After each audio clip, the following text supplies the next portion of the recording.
직분자 교육을 뭘 해야 될까 기도하며 생각해 보면 참 많더라고요. 해야 될 그 부분들이 참 많은데 제가 작년에 했던 재직 훈련 거기에 보니까 그래도 짧은 시간에 많은 내용이 들어 있어서 그 부분을 많이 가져와서 다시 복습을 하면서 업데이트를 했습니다. 제가 똑같지 않습니다. 왜 목사님 작년에 했던 거 똑같이 해? 생각하지 마시고 제가 업데이트를 했습니다. 그리고 시간이 되면 다음 토요일 날 더 다른 부분을 좀 더 제가 다루도록 하겠습니다. 아니면 정시간이 부족하면 제가 올 중반기 제가 중반기에 다른 또 리더십 훈련을 좀 더 제가 추가로 해서 일단 하도록 하겠습니다. 여러분 다윗과 골리앗 이야기 아시죠? 네. 여러분 다윗이 어떻게 믿음으로만 골리앗과 싸워서 이겼을까요? 이게 돌렸지 않습니까? 그죠? 예. 물맷돌을 이렇게 돌렸는데 갑옷을 입으려고 하다가 맞지 않았기 때문에 자기가 익숙한 그래서 물맷돌을 들고 나갔습니다. 근데 다윗이 그냥 어쩌다 이렇게 돌려가지고 맞춘 것이 아니고요. 물론 주님이 맞히게 하셨지만 평소에 다윗이 연습을 이게 많이 했어요. 그 보면 목자였잖아요, 그죠? 목자였기 때문에 보면 저 양들 지키기 위해서 평소에 많이 이게 사용했던 겁니다. 어, 하나님이 쓰시는 사람 어떤 사람일까요? 다윗의 형님들 많았습니다. 그죠? 우리 이제 보면 사무엘이 보고 그죠? 형님들 딱 보고 여기 이 사람이 하나님이 선택하신 사람이구나 했는데 다 아니라고 했습니다. 다윗을 선택했습니다. 그것은 다윗의 믿음을 보셨죠. 그죠? 다윗의 믿음을 보셨습니다. 그런데 다윗이 믿음만 가지고 쓰임 받은 것이 아니라 평소에 삶 속에서 열심히 주님 맡기신 일을 감당했던 겁니다. 그렇기 때문에 하나님께서 그 일을 다윗이 익숙한 그것들을 통해서 쓰신 것이죠. 우리가 봉사할 때도 마찬가지입니다. 어떤 분들은 뭐 믿음만 있으면 되지. 근데 우리가 평소에 하나님께서 맡기신 일을 충성할 때, 우리의 맡기신 일을 잘 감당할 때, 그때 하나님 그런 사람을 들어서 하나님께서 쓰시는 겁니다. 아멘이십니까? 네. 작은 일에 충성하라 그러잖아요. 어떤 사람은 작은 일에 충성하지 않으면서 큰 일 맡겨주시면 하나님 큰 일 맡겨주시면 제가 잘하겠습니다. 그렇게 생각하는데 그렇지 않습니다. 주님은 맡겨진 작은 일에 충성하면 더 큰 일을 더 맡기시고 더 큰 일을 계속해서 맡겨주시는 것입니다. 그렇기 때문에 우리에게는 믿음도 필요하고 또 주님의 일을 잘 감당할 수 있는 뭡니까? 예, 뭡니까? 스킬도 필요한 겁니다.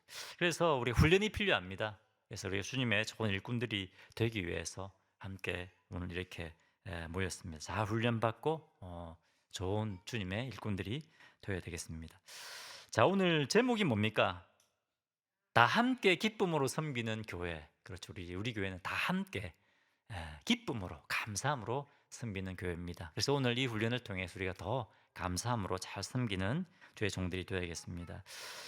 첫 번째는 우리가 다 함께 기쁨으로 섬기는 교회가 되기 위해서 첫 번째 우리가 하트 워크를 해야 됩니다. 하트 워크. 뭡니까? 만밭을 준비하라. 기억나십니까? 작년에 무슨 워크죠? Hard work before doing hard work. 뭐 사실 문장적으로는 맞지 않지만 어떤 의미인지 아시겠죠, 여러분? 먼저 막 봉사를 하려고 하기 전에 먼저 준비를 하라는 것이죠. 마음적인 준비를 하라. 준비가 돼야 된다는 것입니다. 예수님은 우리에게 사명을 주셨습니다. 그렇죠? 아버지께서 나를 보내신 것 같이 나도 너희를 보내노라. 우리에게 사명을 주셨습니다. 복음 사명, 또 제 몸된 교회를 함께 세워가는 사명, 그런 사명을 주셨습니다. 그리고 두 번째, 우리가 섬기는데 혼자 섬기한 것이 아니고 뭡니까? 무엇으로요? 한 몸으로, 그죠? 한 교회로, 한 몸으로 부르심을 받았음을 우리가 기억해야 됩니다. 교회는 한 몸이고 한 팀입니다. 그렇기 때문에 내 혼자 봉사 잘하는 것이 아니라 다 함께 우리가 주님을 섬길 때 다 함께 성장하는 겁니다. 에베소 4장 11절부터 13절 말씀 제가 여러 번 설교했는데 어떤 말씀인지 기억나시죠? 우리 각자가 뭐라고 했습니까? 우리가 지체라고 했지 않습니까? 그죠? 각 지체가 맡은 역할들을 충성스럽게 감당할 때 그때 어떻게 된다고요? 다 함께 그리스도의 장성한 분량에까지 자라게 된다. 내 혼자 자라는 것이 아니라는 겁니다. 각자가 우리 교회에서 각자가 맡은 역할들을 잘 감당할 때 충성할 때 우리는 다 함께 성장하게 된다. 그렇기 때문에 우리가 한 팀으로 우리는 부름받았다는 것을 기억해야 됩니다. 여러분이 교환에 보면 이게 이제 지하수를 팝니다. 우물을 팝니다. 한 A팀은 어떻게 합니까? 한 우물을 파죠. 근데 B팀은 잘난 사람들이 많아요. 잘난 사람이 많아가지고 각자 우물을 파기 시작하는 겁니다. 그런데 어떻습니까? 지하수를 한번 보십시오. 지하수가 A팀이 파기 시작한 지하수가 훨씬 깊어요. 그렇죠? 그런데 어떻습니까? 다 A팀이 같은 마음으로 한 우물을 파니까 물을 찾은 겁니다. 그렇죠? 그런데 이 지하수가 얕았음에도 불구하고 다 자기 잘나가지고 각자 우물을 열심히 팠는데 아무도 물에 지하수에 도달할 수가 없는 겁니다. 바로 이겁니다. 우리가 어떤 때는 좀 방법이 좀 부족해 보일 때가 있지 않습니까? 그렇죠? 이거 좀 이렇게 좀 효과적으로 일이 해야지. 어떻게 이렇게 하냐? 물론 효과적으로 해야죠. 효과적으로 하는 게 맞습니다. 하지만 효과적으로 하는 것보다 더 중요한 것은 뭐라고요? 한 마음으로 하는 것이 더 중요하다. 한 마음으로 하면 때로는 우리 방법이 조금 못해 보여도 우리가 성취할 수 있는 겁니다. 아멘이시죠? 네, 여러분 한음으로 팝시다. 같은 마음을 가지고 한음으로 팝시다. 옆에 축복하십시오. 같은 마음을 가지고 한음으로 팝시다. 네, 자, 같은 마음을 한 마음 품어야 됩니다. 그렇기 때문에 우리가 봉사하기 전에 자신의 뭘까요? car을 점검하라. cars, C-A-R-S 기억나십니까? C는 뭡니까? C, character, 성품이죠. A는 attitude, 태도입니다. R은 relationship. 그리고 S가 뭐죠? service, 봉사. 순서를 보면 서비스가 어디에 있습니까? 맨 뒤에 있어, 맨 뒤에. 그래야 이게 봉사가 순적하게 된다는 거죠. 그죠? 싱싱 달려 나갑니다. 그런데 이 S를 맨 앞에 갖다 놓으면 어떻습니까? 봉사를 맨 앞에 갖다 놓으면 스카르가 뭡니까? 상처죠, 상처.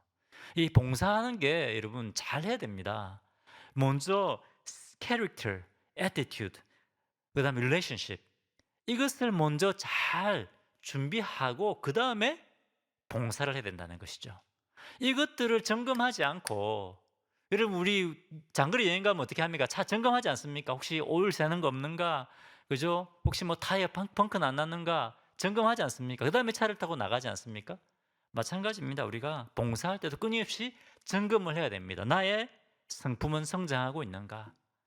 나의 애티튜드는 어떤가? 감사함으로 하고 있는가?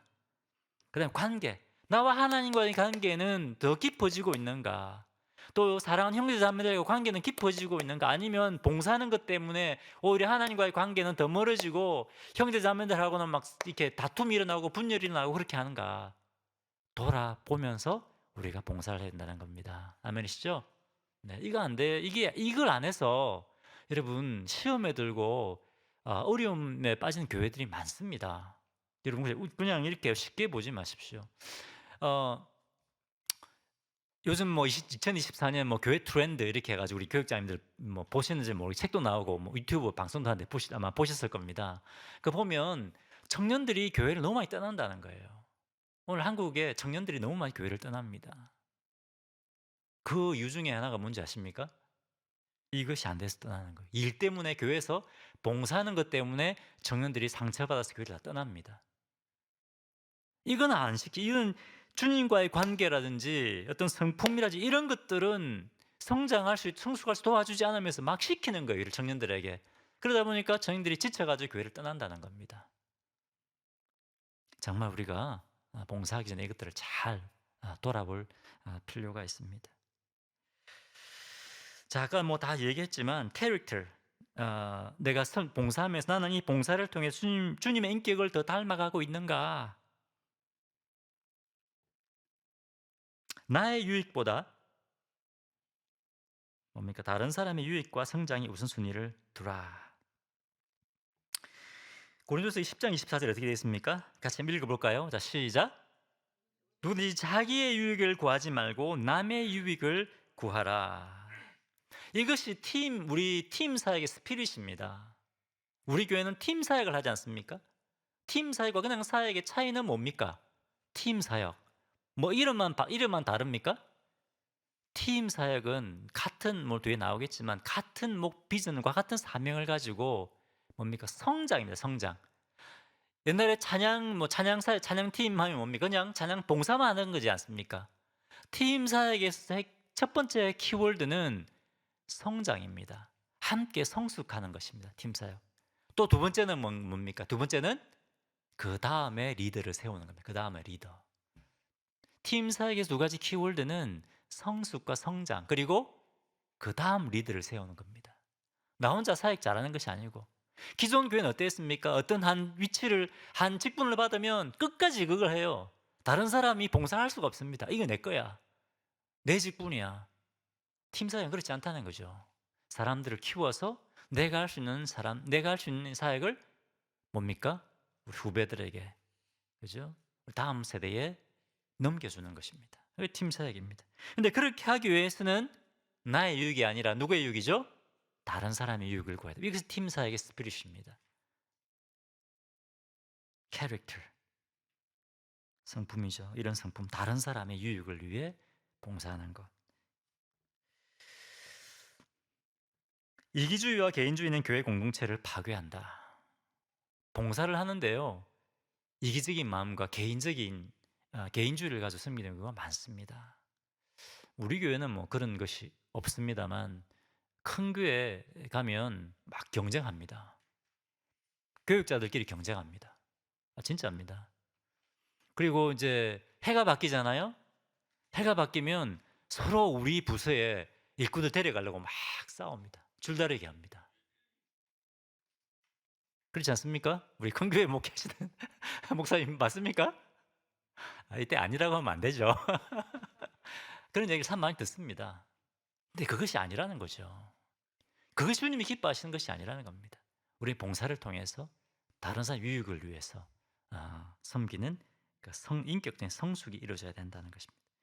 성령의 9가지 열매가 나오지 않습니까? 그죠? 우리는 섬김을 통해서 이런 성령의 9가지 열매, 주님의 성품을 닮아가는. 때로는 여러분 봉사하다 보면 막 부딪힐 수도 있지 않습니까? 그죠? 어려움도 있습니다. 뭐 이렇게 처음에는 막 열정을 가지고 봉사를 시작했는데 하다가 보면 막 서로 부딪히기도 하고 그러면 막 힘들지 않습니까? 그런데 그런 것들을 통해서라도 우리 뭡니까? 성숙하는 거죠. 성숙을 추구하는 것입니다. 자, 첫 번째, 내 캐릭터, 나의 성품은 다른 사람 유익을 위해 섬기고 있는가 것을 체크해 봐야 됩니다. 두 번째, attitude입니다. 태도. 첫 번째 뭘까요? 갈로 밑에. 자, 게스 해보세요. 게스. 겸손과 감사의 태도로 리더십에 순종하는 섬김인가? 순종하는 섬김인가? 교만과 불평, 때로 원망함 가운데 봉사하고 있지는 않는가 하는 것을 돌아봐야 된다는 것이죠. 베드로전서 5장 5절 같이 한번 읽어볼까요? 자, 시작. 젊은 자들아, 이와 같이 장로들에게 순종하고 다 서로 겸손으로 허리를 동이라. 하나님은 교만한 자를 대적하시되 겸손한 자들에게는 은혜를 주시느니라. 어떤 마음으로 섬기라고요? 겸손함으로 섬겨라며. 겸손함으로. 겸손의 본을 보이신 분은 누구십니까? 예수님이시죠. 예수님은 죽기까지 복종하셨다. 이렇게 말씀하고 있습니다. 교회가 참 이렇게 직장에서는 샐러리를 받고 일을 하지 않습니까? 근데 유일하게 교회에서는 헌금을 드리고 봉사를 합니다. 그렇기 때문에 참 힘들어요. 그렇기 때문에 자기 목소리를 많이 내요, 교회에서. 그렇습니다. 헌금을 많이 하시는 분이면 많이 할수록 다 그렇다는 건 아니지만 그런 경향이 있을 수가 있습니다. 제가 지금 경험을 했거든요. 옛날에 사역할 때 어쩔 수 참 사람이 약한 것 같아요. 참 그렇기 때문에 우리가 조심해야 될 것 같습니다. 봉사를 한 횟수가 많으면 많을수록 더 큰 직분을 맡으면 맡을수록 자기 목소리가 커질 수가 있습니다. 정말 조심해야 됩니다. 세 번째 relationship입니다. relationship, 관계. 내가 봉사를 10년, 20년 봉사하고 있는데 돌아봐야 됩니다. 과연 주님과 나의 관계가 자라고 있는가? 더 깊어지고 있는가? 여러분 어떻습니까?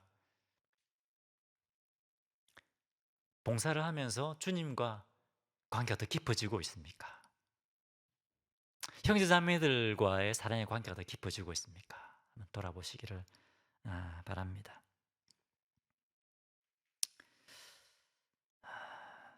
자, 사탄은 성숙보다 성과를 앞세우게 한다. 성과. 사탄은 관계보다 뭘까요? 어디에 초점을 맞추게 할까요? 자꾸만 우리를 일에 초점을 맞추게 한다.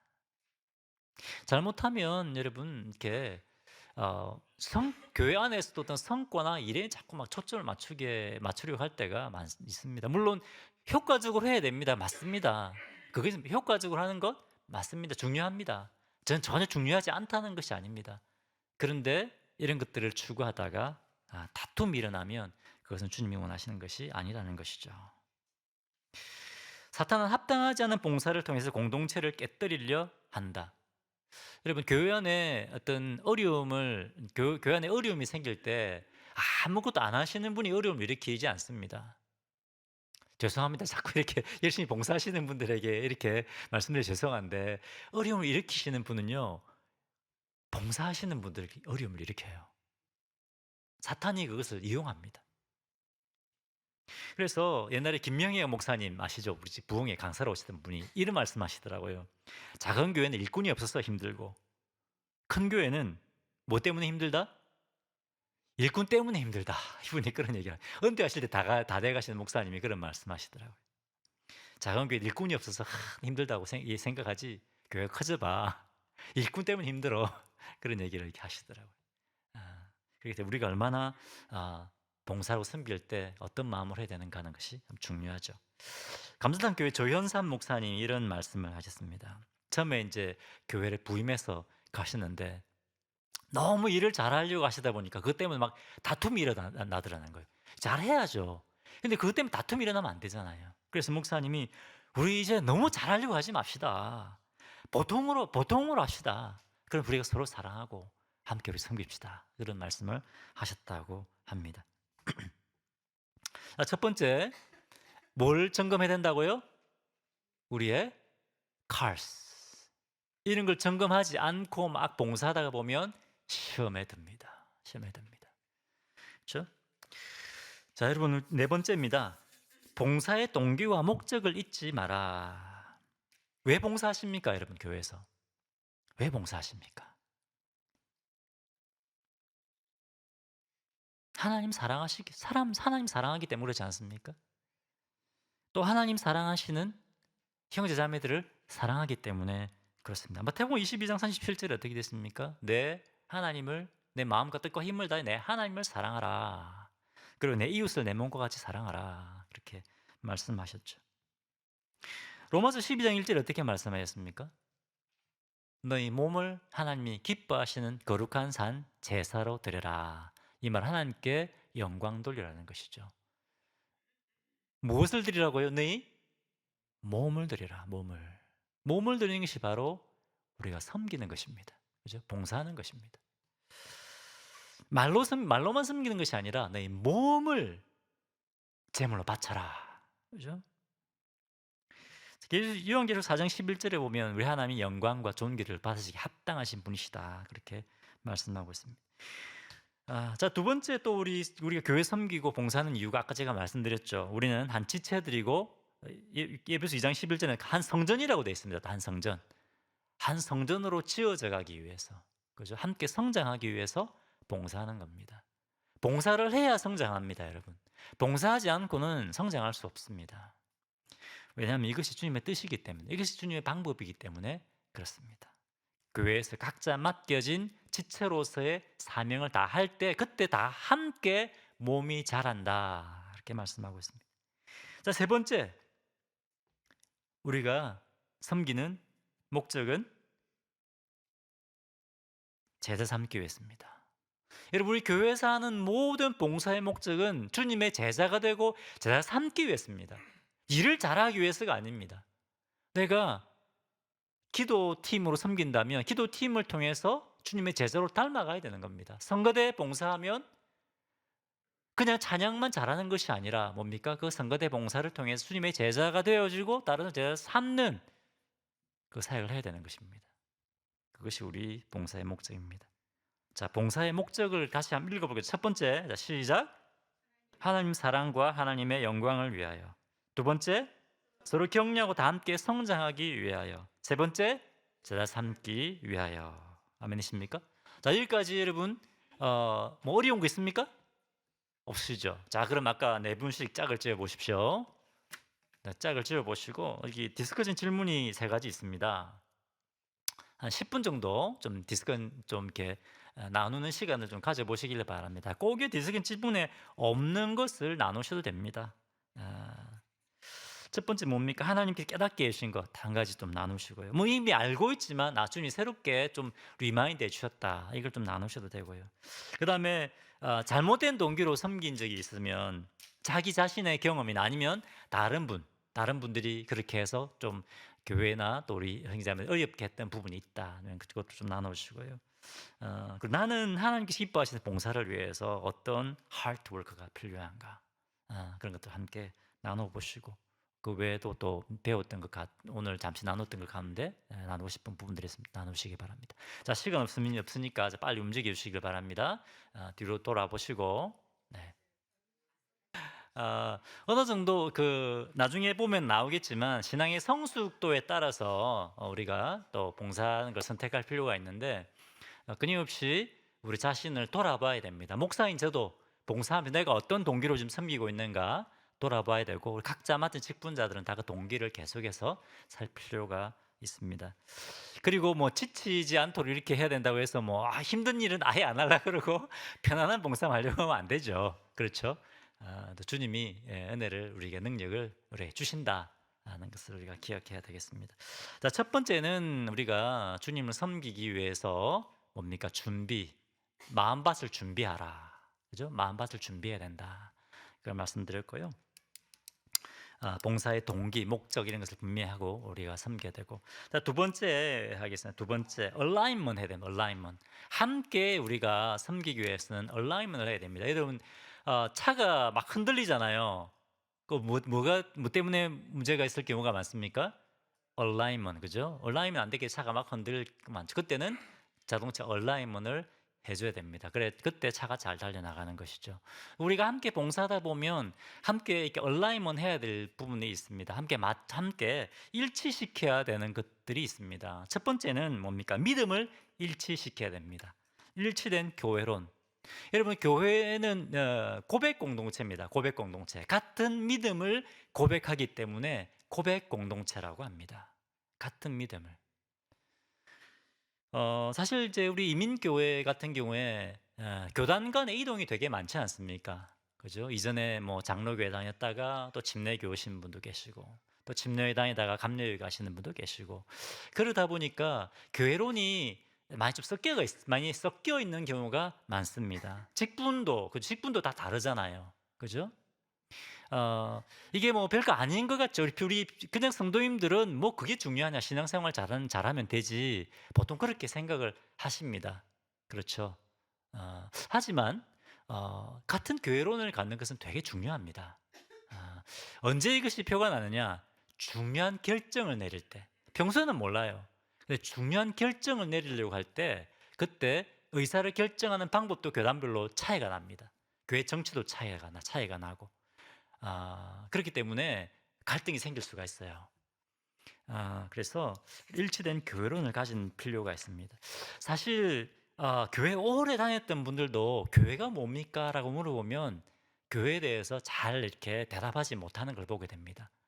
그만큼 오랫동안 교회를 다녔음에도 불구하고 교회가 무언가에 대해서 잘 배우지 못하는 경우가 많이 있다는 거죠. 다 그런 것은 아니지만 그런 경우가 생각보다 많습니다. 교회를 하나의 내가 신앙 성장하는 하나의 수단으로 이렇게 보시는 분들도 많습니다. 하지만 교회는 수단이 아니라, 물론 수단도 되기도 하지만 목적입니다. 자, 저는 사실 이제 에베소서나 이런 성경 말씀을 통해서 교회가 무엇인가에 대해서 여러분께 말씀을 드린 적이 있습니다. 첫 번째, 1번이면 교회, 성경이 말씀하신 교회에 대하여 바르게 이해하라. 첫 번째, 교회는 예수님이 뭐죠? 피로 맺어주는 공동체입니다. 예수님의 피로. 이미 뭐 제가 다 말씀드렸기 때문에 더 말씀 안 드려도 되겠죠. 예수님이 피로 우리 죄를 사하시고 서로를 원수되게 했던 이 죄의 장벽을 허물어 버리셨습니다. 그렇게 해서 우리를 한 가족, 한 세 사람, 한 몸, 한 성전, 그죠? 한 가족 이렇게 만드신 겁니다.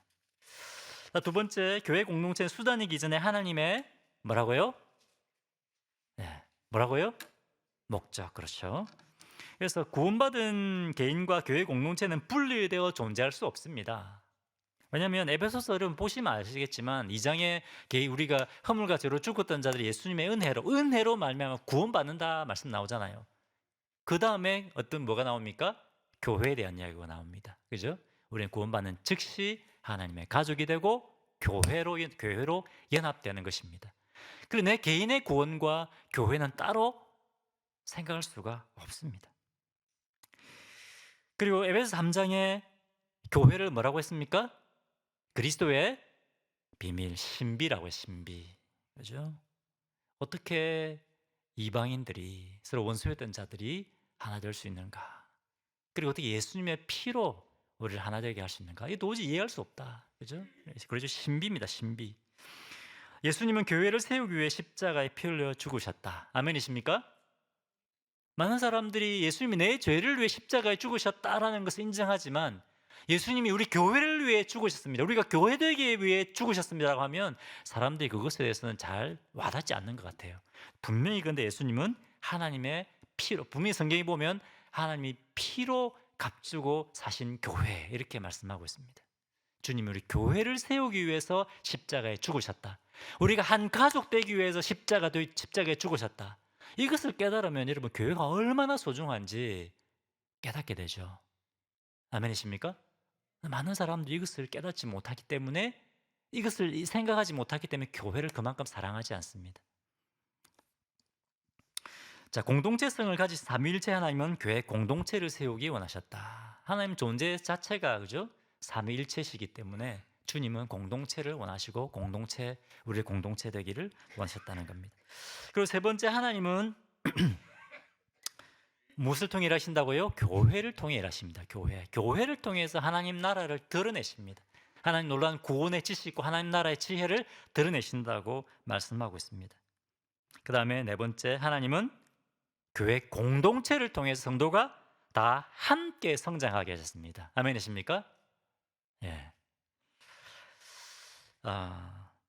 여기까지 이해가 되시죠? 교회에 대해서. 네. 오늘날 여러분 유튜브 조심하셔야 됩니다. 유튜브의 설교들 조심해서 들으셔야 됩니다. 뭐 다 틀린 것은 아니지만 여러분 분별하면서 들으셔야 돼요.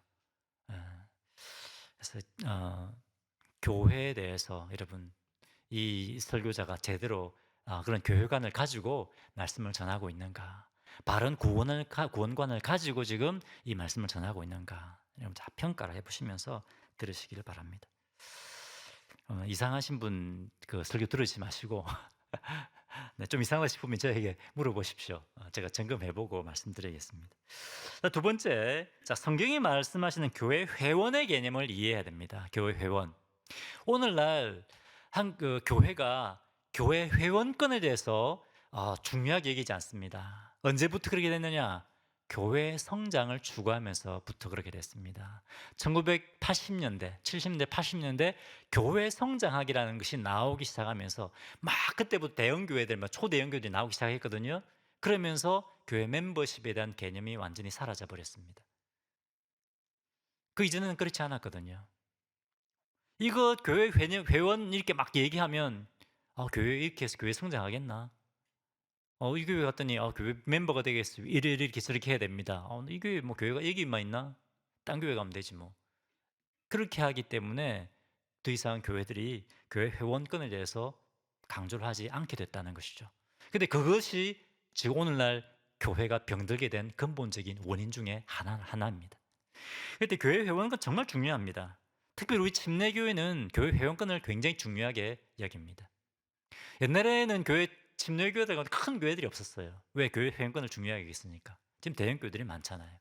대형 교회에서는 이런 것들을 중요하게 여길 수가 없습니다. 왜? 교회가 너무 크기 때문에. 자, 그다음에 봅시다. 그러면 교회 멤버는 어떤 사람이 돼야 되느냐? 교회 멤버는 예수님 믿고 죄 사함 받아 거듭나고 구원받은 사람이 교회 회원이 될 수 있습니다. 에베소서 2장 보십시오. 어떤 사람이 교회 공동체에 들어가게 됩니까? 죄인이었던 사람이 예수님 믿고 은혜로 구원받은 사람들, 그죠? 그런 사람들이 교회의 지체가 되는 겁니다. 자, 그리고 사도행전 읽어보시죠. 사도행전 읽어보면 어떻습니까? 베드로가 말씀을 전했는데 하루에 뭐 3,000명 회개하고 구원받았는데 이 사람들이 침례를 받았습니다. 그죠? 예수님 믿으면 침례를 받고, 그죠? 그렇게 해서 멤버가 된 것이죠. 믿고 침례 받았다. 믿고 침례 받았다. 항상 침례를 받을 때는 믿음이라는 것이 항상 나옵니다. 그죠? 그래서 믿고 침례를 받고 회원이 되는 겁니다. 이제 저희 교회는 유아 세례가 없습니다. 유아 세례가 없는데 여러분 신약 성경에 유아 세례에 대한 그런 근거가 없습니다. 신약 성경 다 읽어보십시오. 유아 세례는 말이 나오지 않습니다. 이제 다른 교회에서는 특히 이제 장로교 같은 경우에는 뭐 제가 뭐 침례교회만 맞고 다른 교회는 다 틀렸다, 다 이단이다 그런 말씀드리는 것이 아닙니다. 우리가 믿게 우리는 침례교회는 성경을 가장 우리 신앙의 중요한 표본으로 여기고 있습니다. 물론 다른 교도도 마찬가지지만 침례교는 특별히 더 그렇습니다. 이제 다른 교회에서 이제 장로교회에서는 유아 세례를 무엇과 연결시키냐면 구약에 뭐가 연결시킬까요? 모르십니까? 할례와 연결시키죠. 할례. 언약과 연결시킵니다. 그런데 자세히 살펴보면 침례와 할례와 크게 연관은 없습니다. 잘 생각해 보시면 할례는 이제 언약에 대한 부분들이고요. 침례는 내가 예수를 믿고 내가 예수님과 연합되어지는 그런 부분들이기 때문에 침례는 반드시 믿음의 고백이 있어야 됩니다. 반드시 믿음의 고백이 있어야 그때 예수님과 연합되는 거 아닙니까? 그죠? 침례는 예수님과 연합을 말하는 거기 때문에 반드시 믿음과 연결되어 있습니다. 그런데 유아가 믿음의 고백을 할 수 없는 거지 않습니까? 그렇죠? 자, 그다음에 침례는 연합을 의미한다. 혹시 뭐 유아 세례 침례에 대해서 혹시 뭐 질문 있습니까?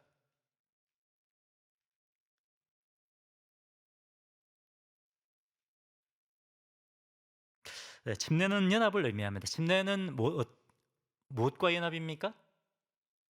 예수 그리스도 십자가의 죽으심과 부활과의 연합입니다. 물론 그 안에 침례를 받을 때 우리는 죄 사함을 받는다는 부분도 포함이 되죠. 이제 새로운 존재로 태어나게 되는 것입니다. 뿐만 아니라 또 예수님과 연합하게 될 때 예수 그리스도의 몸인 무엇과 연합하게 되죠? 교회와 연합됩니다. 교회와. 그죠?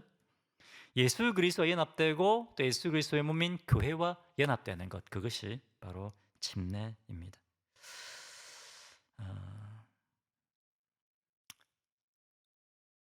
여러분, 사실 저는 이전에 이제 저도 이제 세례를 받은 적이 있거든요. 제 세례를 이제 저도 예수 믿고 저 옛날에 장로교를 다녔어요. 세례 받았는데 그때는 그 의미를 잘 몰랐어요. 근데 이제 제가 와서 이제 침례교회 신학을 공부하면서 침례가 무엇인가에 대한 더 분명한 개념을 갖게 된 것 같습니다. 이래 침례가 중요하구나 하는 것을 깨닫게 되었습니다. 침례는 우리가 물에 들어가잖아요, 그죠? 물에 들어가는데 그것은 우리의 몸을 통해서 경험하는 겁니다. 물에 들어가면 죽는 겁니다, 그죠? 예수님 십자가와 함께 예수님 십자가의 죽으심에 연합돼서 죽는 겁니다. 그리고 물에서 나올 때는 뭡니까? 예수님의 부활과 연합하여 다시 새로운 존재로 태어난다는 것이죠. 몸을 통해 경험하는 겁니다. 그렇죠? 그리고 굉장히 중요한 겁니다. 로마서 6장에 보면 그리스도함이 침례를 받아 한 몸이 되었고 그런 말씀이 있습니다. 그렇죠? 근데 물에 탁 들어가면 들어갔다 나오면 '아 내가 인제 죽었다가 살아났구나. 한 몸이 되었구나. 연합했구나.' 이것을 깨닫게 되는데 물을 뿌리면 어떨까요? 잘 이게 안 올 거 잘 이게 와닿지 않을 것 같아요. 그렇지 않습니까 여러분? 예. 네. 여기까지 하겠습니다. 이미 제가 많이 말씀드렸기 때문에. 그리고 교회 멤버십을 소홀히 여겼을 때 교회가 타락했습니다. 교회가 첫 번째 대대적으로 타락한 것이 언제냐? 언제일까요? 언제 교회가 타락했을까요? 콘스탄티누스 황제가 AD 313년에 기독교 관용령을 내렸습니다. 기독교 허용 관용령 기독교를 뭡니까? 공인했습니다. 그때부터 교회가 타락하기 시작했습니다. 더 타락하기 시작한 것은 AD 390년에 테오도시우스 황제가 로마를 국교로 만들었습니다. 그러니까 이제 어떻게 됐을까요? 사람들이 막 교회로 몰려오는 겁니다. 교회로. 예수 안 믿는 사람도 막 교회 오는 겁니다. 교회 안 오면 핍박하는 거예요. 그리고 그전에는 교회 사제들이 순교를 당했습니다. 예수 믿는다는 것 때문에. 근데 이제는 사제들이 뭐가 될까요? 귀족이네, 귀족이. 그죠? 귀족이 되고. 사람들이 뭐 비즈니스도 잘하려고 그러고 뭐 가려면 교회로 오는 게 교회로. 그때부터 교회가 타락하기 시작했다라고 봅니다. 교회 역사학자들은.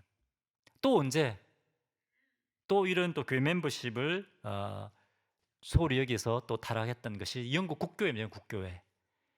영국 국교회는 가톨릭에서 이게 독립했잖아요.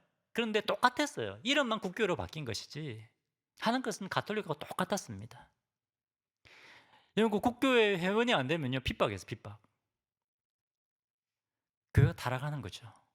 그래서 그것 때문에 이제 교회가 개혁하기 위해 나온 것이 뭡니까? 청교도가 나오게 되고요. 또 우리 침례교는 분리주의 이렇게 해서 침례교가 시작되게 됩니다. 교회 회원권을 중요하게 여기지 않았을 때 교회는 타락했습니다. 그렇기 때문에 교회는 회원권을 중요하게 여겨야 된다. 우리 교회와 또 우리 침례교는 회원권을 중요하게 여긴다.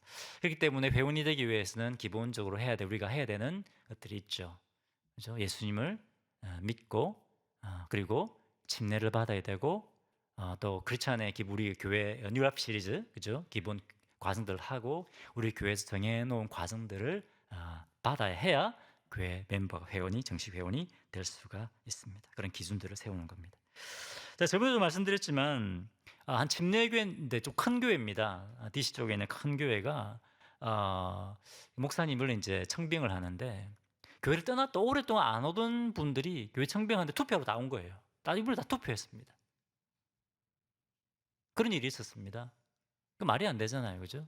왜? 그 회원권을 명확하게 해놓지 않았기 때문에 그런 겁니다. 그렇게 해서는 교회가 성령이 이끄시는 대로 하나님이 원하신 대로 갈 수가 없죠. 사람이 원하는 대로 이끌림 바 되게 되는 것이죠. 그렇기 때문에 교회 회원권은 정말 중요하다. 자, 세 번째입니다.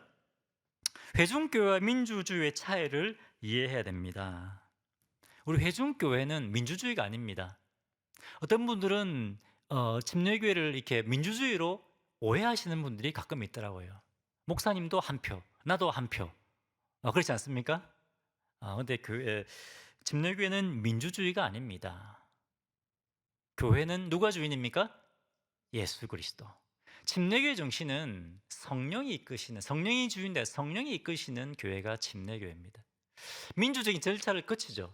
민주적인 절차를 거치는 것도 소수의 사람이 아니라 뭡니까? 성령이 이끄시는 공동체가 되기 위해서. 그래서 회원권을 중요하게 여기는 거예요. 이 회원권을 중요하게 여기지 않으면 어떻게 됩니까? 거듭나지 않은 사람들이 중요한 결정에 참여하게 되는 것이죠. 그러면 교회는 성령이 이끄시는 교회가 될 수 없습니다. 그렇기 때문에 침례교회는 회원권을 중요하게 여기고 또 소수의 몇 사람이 교회를 이끌어가는 것을 방지하기 위해서 민주적인 절차를 거칩니다. 하지만 그렇다고 해서 침례교회가 민주주의가 아니라는 사실을 알아야 됩니다. 회중교회의 어떤 그 성경에 나오는 그 예들을 살펴보면요. 마태복음 18장 15절 18절에 보면 어떻게 질의할 때 어떻게 말씀하고 있습니까? 어떤 잘못한 사람이 있으면 먼저 한 사람이 가서 그것의 잘못을 얘기하고 안 되면 두 사람, 세 사람. 그다음에 그래도 말을 안 들으면 어디에 이야기를 하라고요? 교회 회중에게 이야기하고 그 사람을 치료하는 겁니다. 그죠? 교회 회중입니다.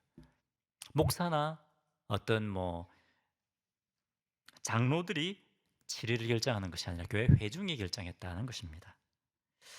자, 그다음에 교회 직분자들을 사도들의 리더십 직분자들을 사도행 6장에 보면 교회 일꾼들을 뽑잖아요. 그죠? 그때 누가 뽑습니까?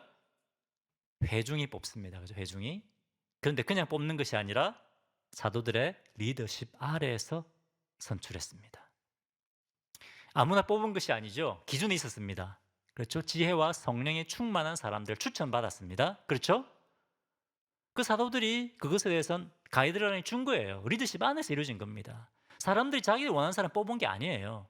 그리고 이 사람들 선출했을 때 누구에게 데려갔습니까? 사도들에게 데려가서 안수하게 했습니다. 그렇죠? 네. 그렇기 때문에 사도들이 리더십 아래에서 회중들이 선출을 했다.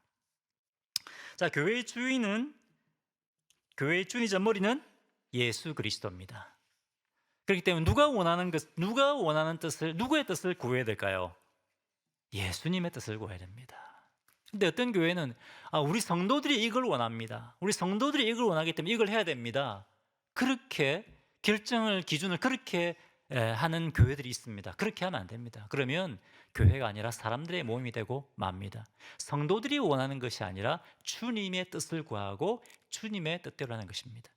우리가 회중 총회를 하지 않습니까? 우리가 투표를 하지 않습니까? 그것은 내가 이걸 원합니다가 아니고 우리가 기도하면서 이것이 주님의 뜻이라고 믿습니다라고 하는 것을 내 의견을 표현한 겁니다.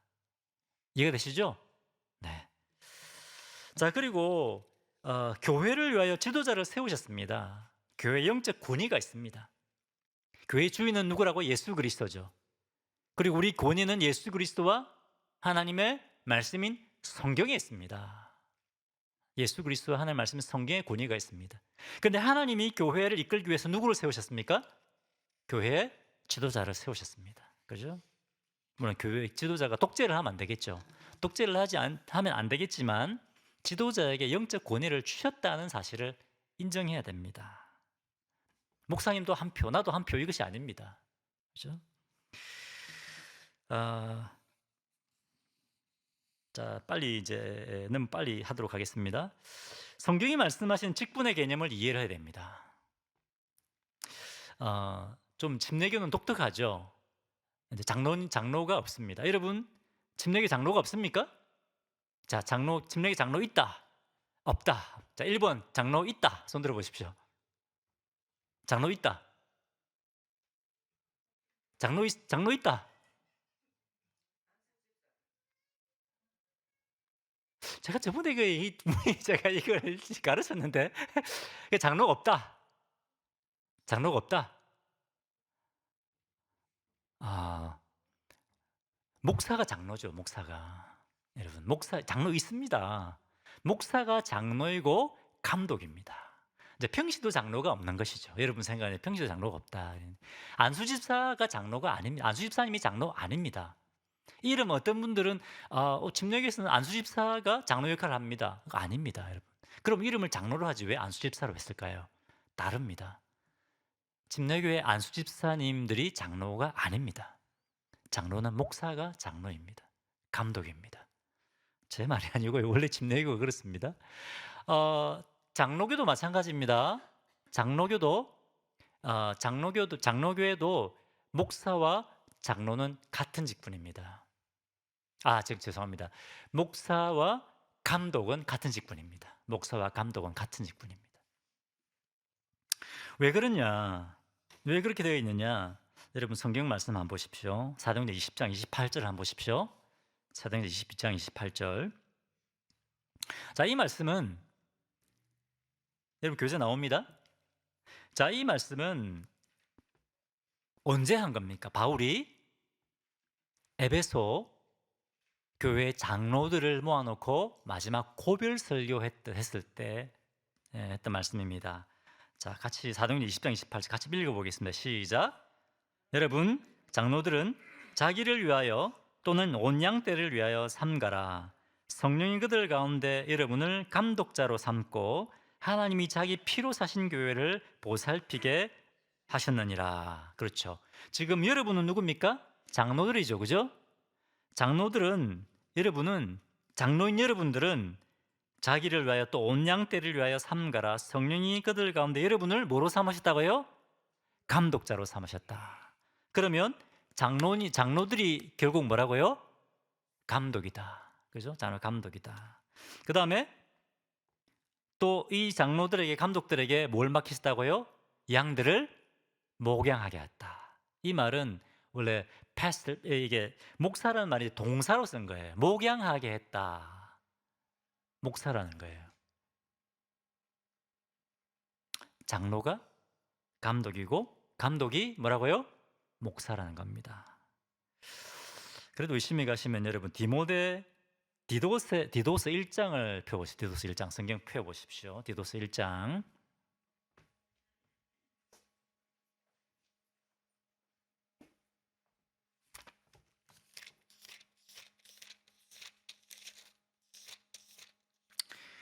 자, 디도서 1장 5절에 보면 보십시오. 같이 제가 읽겠습니다. 내가 너를 그레데 남겨둔 이유는 남은 일을 정리하고 내가 명한 대로 각 성에 뭘 세운다고요?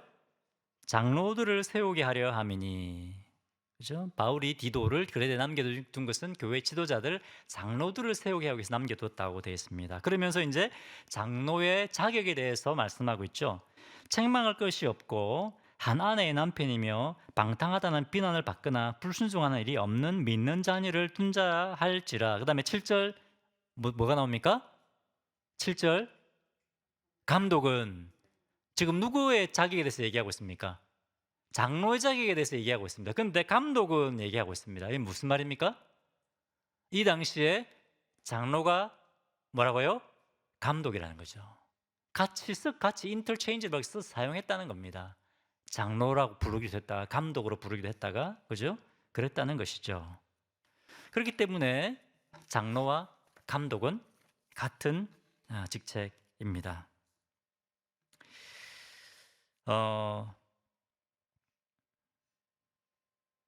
근데 장로교회에서는 목사 장로님이 또 있고 또 평시도 장로님이 있지 않습니까? 그렇죠? 그럼 왜 장로교에서는 목사 장로와 평시도 장로를 따로 두었을까요? 장로교에서도 목사와 감독은 같은 직책이라고 믿습니다. 그런데 평시도 장로교에서는 두고 있습니다. 어떻게 해서 그렇게 할까요? 그 성경의 근거가 디모데전서 5장 17절에 나옵니다. 한번 볼까요? 디모데전서 5장 17절입니다.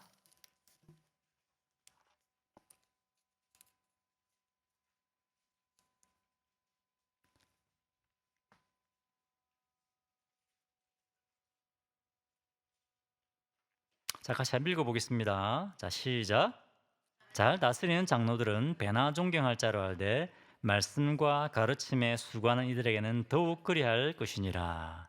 자, 이것이 장로교에서 평신도 장로를 세우는 어떤 그런 성경적 근거로 사용하고 있습니다. 그래서 잘 다스리는 장로들은 누구를 의미할까요? 평신도 장로가 아니고 목사 장로죠.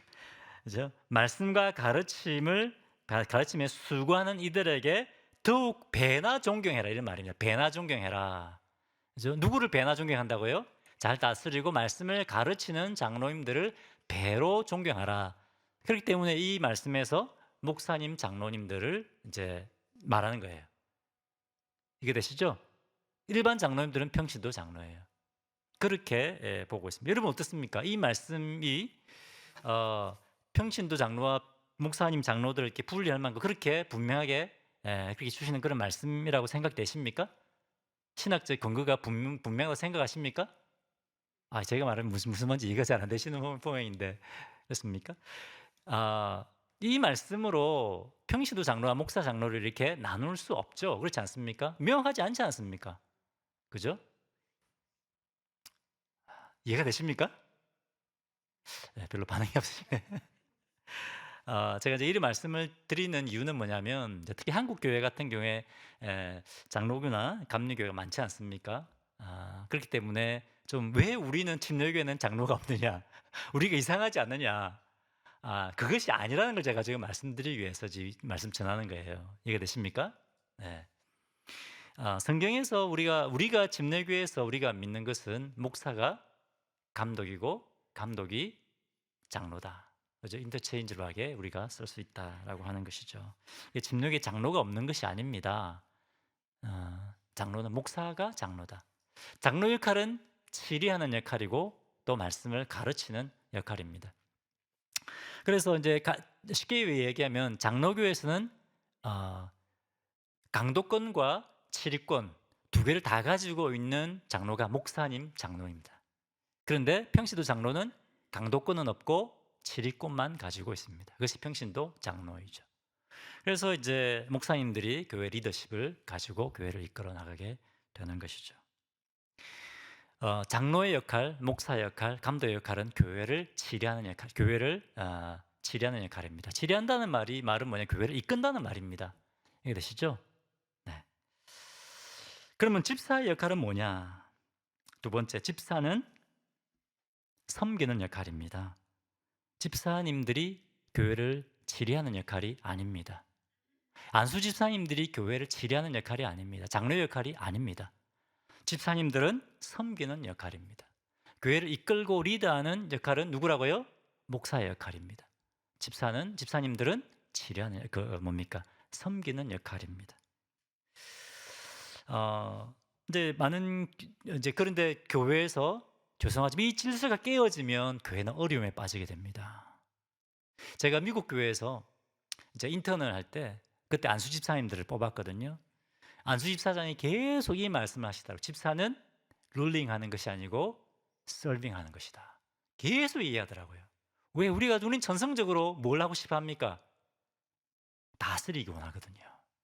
그 안수 집사님이 집사장이 나오셔서 이분 굉장히 인격으로 성숙하신 분이거든요. 집사가 다스리려고 하면 안 된다. 집사는 서빙해야 된다. 계속 얘기하시더라고요. 그렇게 이제 집사님들을 선출을 이렇게 하는 것을 제가 보았습니다. 자, 여기까지 질문 있습니까? 네.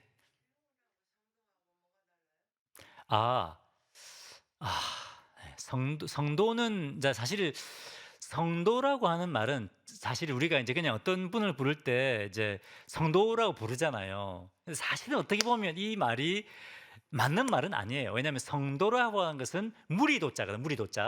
무리라고 하는 것은 공동체를 이야기할 때 성도라고 사실은 얘기를 합니다. 근데 우리는 사실 이게 좀 말이 바뀌어가지고 변해가지고 그냥 뭐 이민아 성도님, 그죠? 뭐 누구누구 성도님 이렇게 부르잖아요. 사실 이것이 잘못된 겁니다. 성도라고는 그 단어 자체에는 무리도자, 공동체를 얘기할 때 우리는 성도라고 사실은 얘기를 합니다. 근데 오늘날에는 우리가 이것이 잘못돼 가지고 어떤 우리 그리스도인 한 사람 부를 때 성도라고 이야기를 하죠. 오늘날에는 그렇습니다. 근데 회원은 뭐냐? 회원은 아까 제가 말씀드린 것처럼 저희 교회는 교회 회원이 되는 단계가 있습니다. 어떤 단계가 있습니까? 첫 번째, 우리 교회 오면 이제 이 교회에 이제 등록하고 싶습니다. 그러면 이제 뭘 하죠? 등록을 하게 되죠. 우리 교회 등록을 하게 되죠. 몇 주를 참석하게 되면 저희 교회 등록을 했다고 해서 저희 교회 정회원이 되는 것은 아닙니다. 미국 교회도 마찬가지입니다. 정회원이 되는 것이 아니고 그 교회에 회원이 되기 위한 과정이 있습니다. 이것은 미국 교회가 다 있습니다. 그 과정을 거쳐서 내가 그 과정을 다 받아야 됩니다. 클래스도 있고요. 회원이 되는 클래스도 있고 과정들이 있습니다. 그것을 하고 내가 이 교회를 정말 사랑하고 섬기겠습니다라고 서약을 합니다.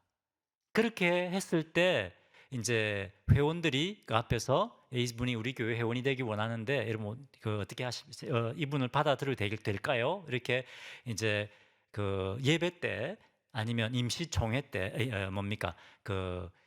사무처리회 때 묻습니다. 그럼 회원들이 결정하는 거죠. 이 사람 우리 교회 회원으로 우리 교회 회원으로 이렇게 받기로 동의합니다. 이렇게 통과가 되면 회원이 되는 겁니다. 그냥 교회에 나온다고 오랫동안 예배 참여한다고 해서 교회 정회원이 되는 것은 아닙니다. 이해가 되십니까?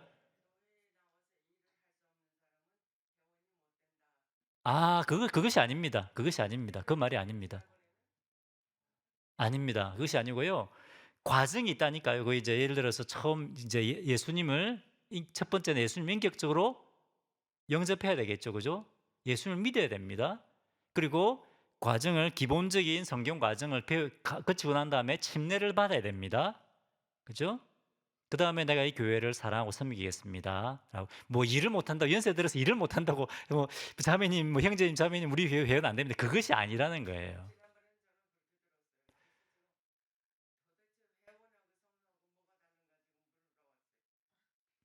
할 건데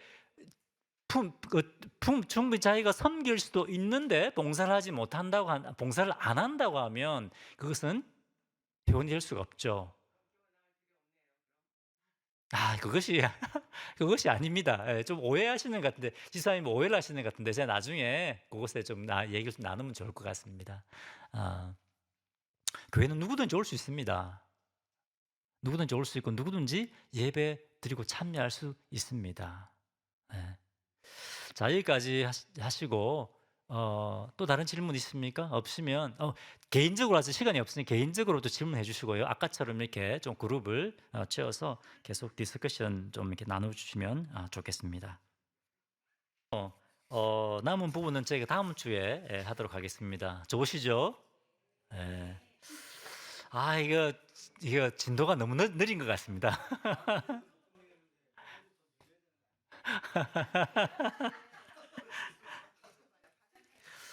어 네 오늘 첫 번째 우리가 좋은 또 함께 주님을 섬기기 위해서 첫 번째는 우리가 하트를 준비해야 된다고 그랬죠. 준비하고 그리고 또 두 번째는 우리가 일치시키는 게 필요하다. 그죠? 그래서 우리 교회로 내 일치에 대해서 우리가 함께 나눴습니다. 또 시간 될 때 같이 한번 보시고 잠시 우리 함께 기도하겠습니다. 하나님 저희가 기쁨으로 섬기게 해주십시오. 저희를 구원해 주신 것만도 감사한데 이렇게 주님의 나라를 위해 섬기게 하신 것이 얼마나 감사합니까? 때로는 우리가 아, 감사하는 마음을 잃어버리고 우리가 섬길 때도 있지 않습니까?